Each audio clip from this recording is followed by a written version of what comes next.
Alright, marami na tayong na-discover sa mga pinagdaanan po in the past ng ating special guest this afternoon. At ang isa sa mga, I'm sure, tulad ko na rirehistro din po sa inyo sa mga sinishare po sa atin ni Sir Pocholo, yung ginagawa po niyang pagtulong or kumbaga ibinabalik niya kung ano man yung kanyang natutunan, kung ano man yung meron siya ngayon ay ibinabalik niya sa pamagitan ng pagtulong dun sa mga kabataan na mayroon din ng interest sa maaring sa larangan din ng broadcast. Pero bago natin yan balikan, I'm sure may mga opportunities, maraming mga opportunities, Sir Pocholo, yung dumating. Dahil nga sa, 'di ba, hindi biro talaga yung naging accomplishment mo na ang dami na ngayon ng mga bagong boses na naririnig na lahat yan ay dumaan sa iyo. Pero meron ka bang mga turn down na mga opportunities before? Marami pong oportunidad na kasi naniniwala ako hindi po lahat kaya mong kainin eh. Kumbaga sa pagkain, you can only chew what you can put in your mouth. Yes, so iba kasi gluttony na gusto nila kanila lahat eh. Walang satisfaction. Talagang one of my principle is to destroy the culture of greediness, selfishness, and ungratefulness. Instead, create a culture of giving, loving, caring, and of course, have an attitude of gratitude. Because I believe our voice is a gift from God, and it's how we use it that's our gift back to God. Talagang ang boses po natin can move mountains dahil sa boses po nagsisimula ang lahat. Our voice is the most powerful tool and powerful asset that we will have. Our voice is the one who creates war, and also it's the only instrument that can say I love you. Ang hirap mong i-express yung sarili when you don't say you love that person. Yes, that's true. So kumbaga talagang tama yun kung ano mang meron tayo, especially our voice, this is a gift from God. Na dapat siguro ay ibalik din natin sa ating kapwa. At ito nga yung isa sa mga ginagawa mo. You have your Voice Academy. Yes, sir. Na ngayon ay patuloy na tumutuklas ng mga bagong boses. Kumusta naman ito? Kumusta ang pagtuturo, Sir Pocholo? Since 2005, sir, I started the Voice Acting Academy Philippines or Philippine Center for Voice Acting noon. And eto, hindi lang ito sa pagboboses eh.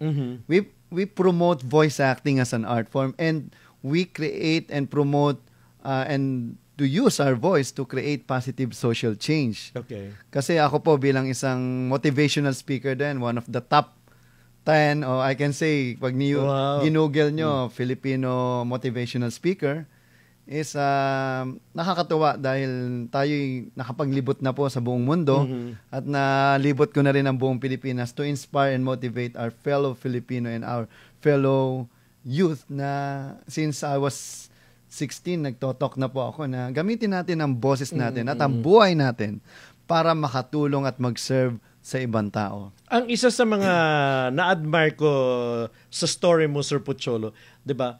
America, grabe ang opportunity diyan. Pero kumbaga, given that opportunity, pero minabuti mong bumalik pa rin dito to share kung ano man yung meron ka sa ating mga kababayan. Kasi yung iba gusto nila pero iba yung kanilang nagiging priorities. Kaya nandun sila. But in your case, it's different. Kumbaga, yes, the opportunities is there, pero bumalik ka para, sabi mo nga, i-share kung ano man yung meron Kasi ako naniniwala, nung nasa Amerika po ako, tinanong ko sarili ko, would you like to serve the Americans or you would like to serve your fellow Filipino? Right there and then, I decided to go back. Kasi I don't see myself kumbaga working there. Siyempre, mag-focus na ako sa trabaho. Unlike dito, advocacy ko talaga ang pinangungunahan ko. At siyempre, nakakatuwa ding isipin na napakarami na po nating natulungan talaga. At siguro yung mga nanonood, comment lang kayo dyan kung isa kayo sa mga taong nakapakinig ng mensahe. At ako naniniwala, tayo po ang tunay na mahal. Alam niyo po yung mahal? Messengers and advocates of hope and love. Hope and love. Mahal. Di ba? M-A-H-A-L. Messengers and advocates of hope and love. So, dapat when we do something sa kapwa natin, dapat kumbaga intentional siya. Totoong tumutulong ka, hindi yung nagpapanggap ka lang katulad ng iba, mabait lang sa Or simula. you're expecting in return. Yes, marami pong ganyan na lalo na sa industriya namin na bait-baitan sa simula, sa dulo lumalabas ang tunay na ugali. Kaya nga merong kasabihan na walang taong nagbabago, lumalabas lang ang totoo. Sabi, bait naman niya dati, ba't naman sa mga ugali? Because they didn't get what they need. So, a lot of people, hindi naman po sa lahat, are loyal to the needs, not to the relationship. So, when the need change, so as their loyalty. And that makes you different among others, Sir Pocholo. Yes, sir. And sabi ko nga, it's good to be different. It's okay to be different as long as you're making a positive difference. Di ba?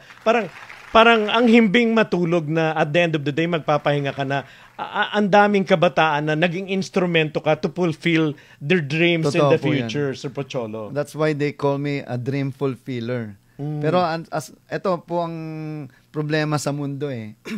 Marami pong nangarap pero hindi nagbukas ang marami.